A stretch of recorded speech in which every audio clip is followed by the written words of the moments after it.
Salmo 77, 14 y 15. Dice la palabra de Dios.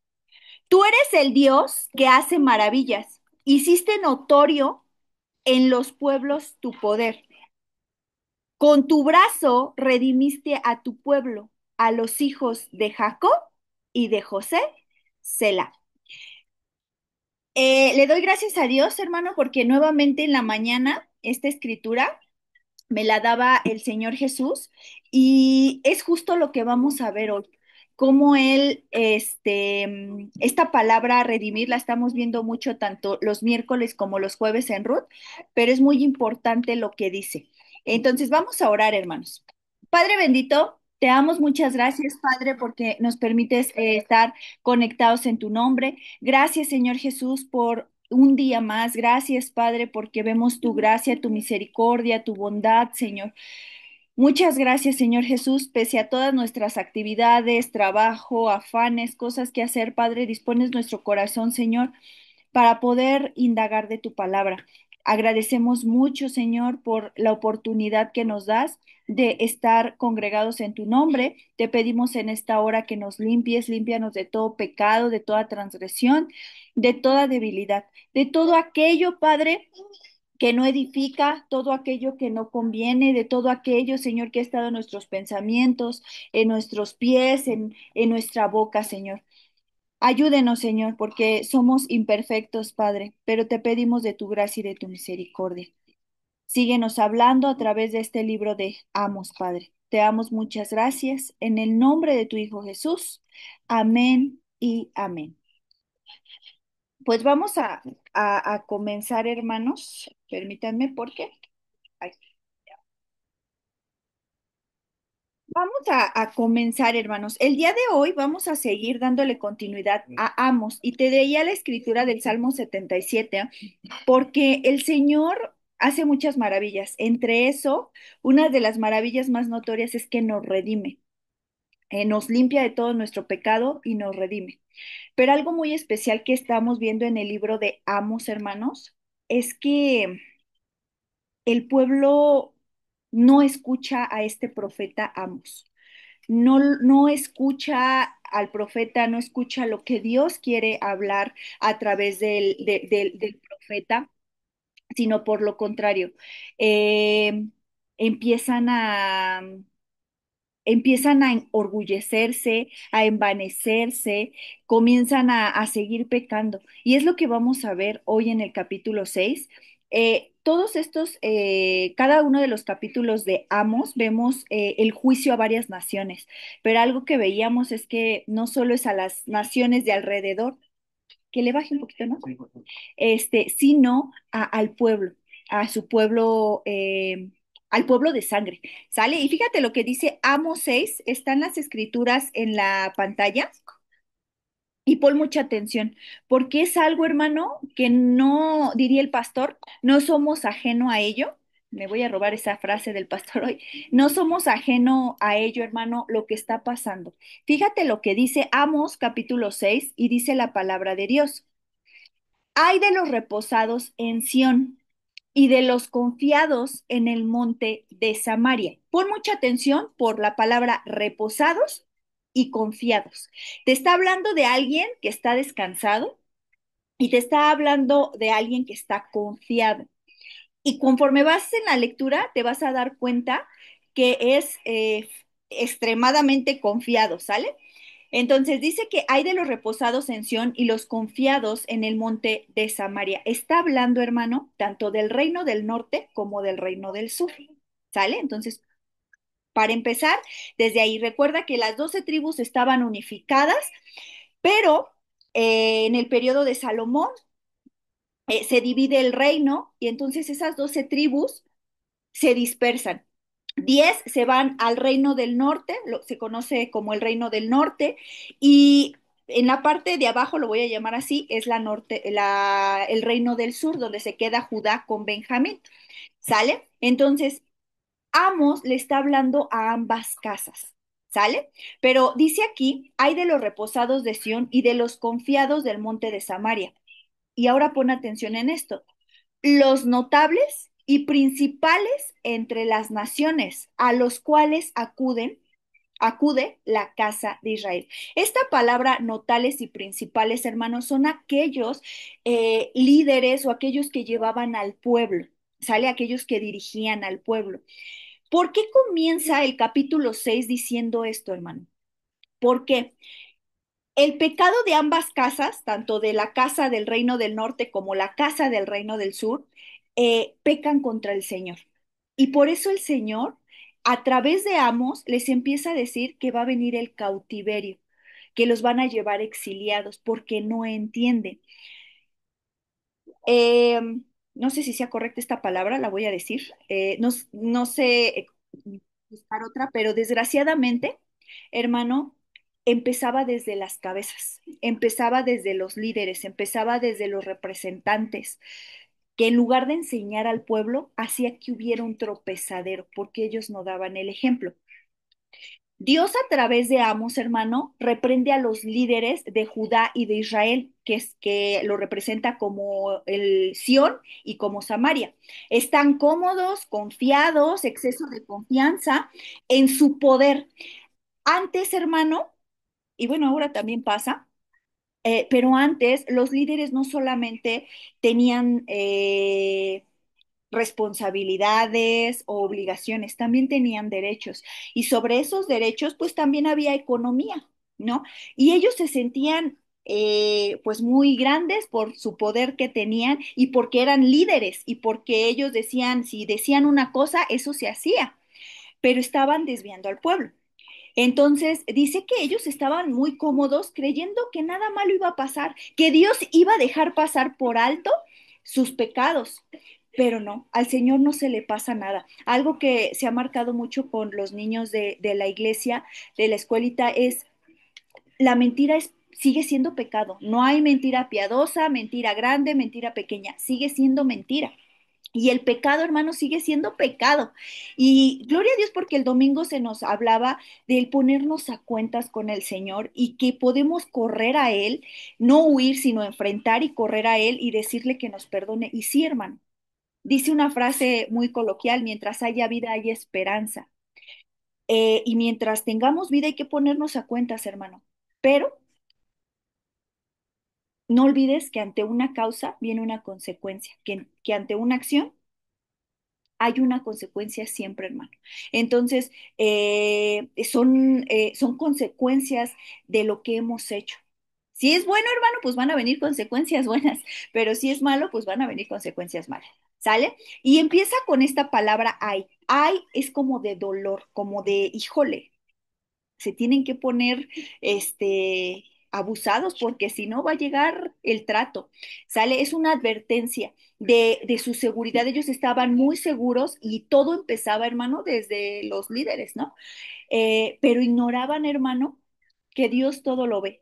Ignoraban al pueblo, hermano. Era algo bien importante. El Señor les había encargado algo y en lugar de guiarlo, de exhortarlos, de reconvenir en que hicieran lo que Dios había mandado, por ellos mismos empezaba a caer todo. ¿Sale?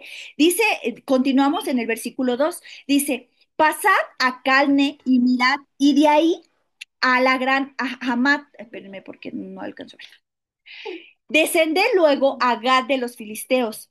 Ved si son aquellos reinos mejores que estos reinos, si su extensión es mayor que la vuestra. O vosotros que dilatáis el día malo y acercáis la silla de iniquidad. Algo muy importante es que Amos empieza a darles el mensaje al pueblo y les empieza a decir esto. Vean, vean estas ciudades, Calnet, Amad, Gat, véanlas. Eran grandes, eran poderosas, y cómo han venido a hacer nada, están destruidas.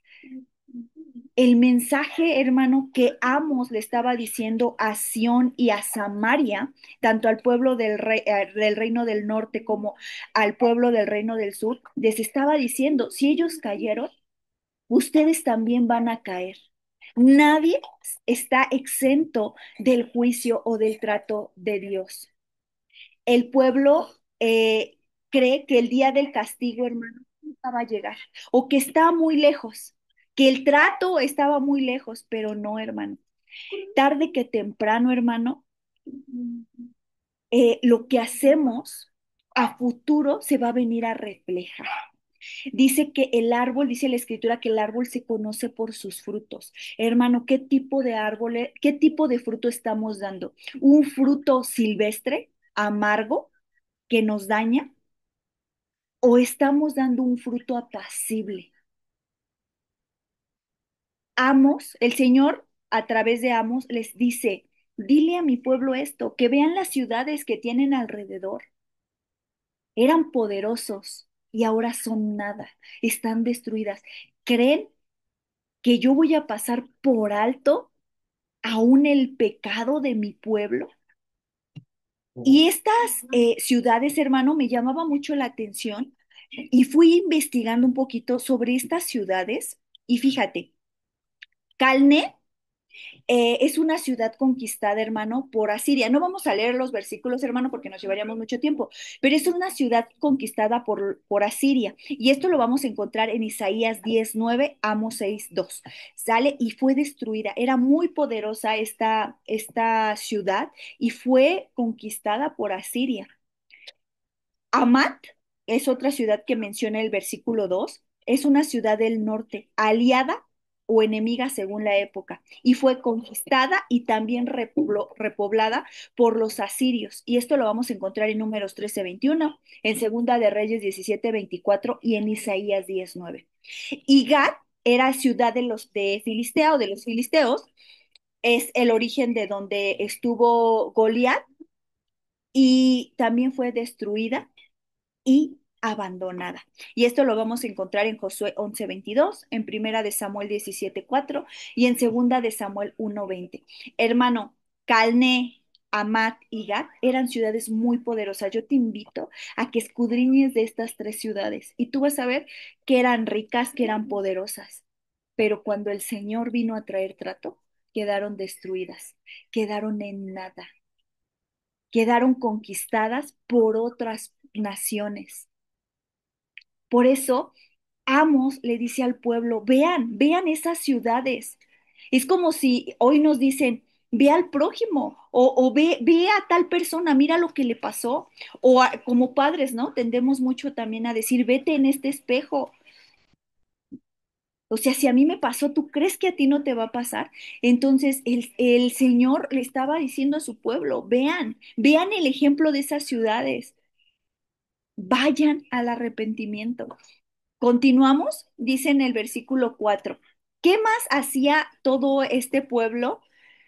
Comenzando desde los líderes, ¿no? Dice, duermen en camas de marfil y reposan sobre sus lechos, y comen los gorderos del rebaño y los novillos de en medio del engordadero, gorgojean al son de la flauta. Y fíjate, esto me llamó mucho la atención. Dice, e inventan instrumentos musicales como David. Beben vino en tazones y ungen con los ungüentos y se ungen con los ungüentos más preciosos y no se afligen por el quebrantamiento de José. Recuerda que el Señor permite que se dividan los reinos, hermano. ¿Y por qué dice el quebrantamiento de José? En el reino del sur quedó Judá y Benjamín, ¿sale? Pero en el reino del norte se quedaron las 10 tribus.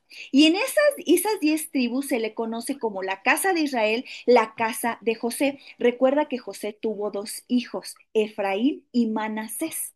¿Sale? También tú vas a escuchar que las 10 tribus les dicen la casa de Efraín. ¿Sale? Entonces, de hecho, por ahí, hermano, es que venimos a ser llamados todos los gentiles para gloria de Dios. Es por esa casa que nosotros entramos. No vamos a entrar en detalles, va a ser para otra oportunidad, pero que te quede ese deseo de escudriñar por qué la casa de Efraín, por qué razón. Entonces, aquí le está hablando específicamente y le está diciendo a todos estos que se preocupaban solo por ellos mismos en cuestión de alimento, en cuestión de comodidad, en cuestión de lujo, en cuestión de todo lo material para ellos. Habían olvidado de instruir al pueblo, se habían olvidado de guiar al pueblo, se habían instruido de lo que el Señor les había encargado. En algún momento en el estudio de danza, el Señor me permitía hacer esta pregunta: ¿quién se cree dueño de su casa? Y a lo mejor muchos, ¿no? Muchas levantábamos la mano, pero no, el Señor nos hacía el reconvenir y decir: no, no son dueños, son mayordomos porque yo el día de mañana, todo lo que les he entregado, les voy a pedir cuenta de todo: familia, hijos, esposo, esposa, trabajo, servicio, todo lo que el Señor ha dispuesto por gracia, por don, por regalo, hermano, nos van a pedir cuentas. Pero estos varones o el pueblo en general, hermano, ya no tenían misericordia. Ya en lugar de hacer, siendo hermanos, en lugar de hacer que la casa del norte guardara los mandamientos, obedeciera al Señor, no, al contrario. Parecía que estaban peleados, enojados, y pues si cae mi hermano o mi hermana, no pasa nada. Ambas casas estaban separadas tanto física como espiritualmente, porque ambas casas, tanto el reino del norte como el reino del sur, hermano, no querían obedecer al Señor. ¿Sale? Entonces vemos que estos hombres, mujeres, se creían, hermanos, pues con todo el poder, y te decía que me llamaba la atención porque decía: inventan instrumentos musicales. Pero ¿sabes cuál es la diferencia, hermano? Que David, a través de la flauta, de la arpa, el Señor lo inspiraba para poder alabarle y glorificar su nombre. Pero lo que pasaba en esta época, hermano, ¿qué crees? No era para glorificar a Dios, era para sus propios deleites. David, tenemos el ejemplo en los salmos, que en cualquier situación de su vida se ponía a componer salmos: estaba alegre y componía un salmo, estaba triste, componía un salmo, estaba siendo perseguido, componía un salmo, estaba en aprietos, componía un salmo, confesaba su pecado, y está un salmo, hermano. Pero aquí inventaban instrumentos musicales, pero no para alabar a Dios, sino para complacer sus deleites, su carne. Y mientras ellos disfrutaban de todos estos placeres, el sufrimiento estaba creciendo en el pueblo, precisamente en la casa de José. Y Dios condena el egoísmo y la falta de compasión, la falta de misericordia, la falta de gracia. Continuamos. Dice: por tanto, ahora irán a la cabeza de los que van a cautividad, y se acercará el duelo de los que se entregan a los placeres. Cuando se dividen las casas, hermano, ambas casas pecan. Judá peca, y tú lo puedes ver en Oseas, lo puedes ver en todo, en los profetas, tanto menores como mayores, como bien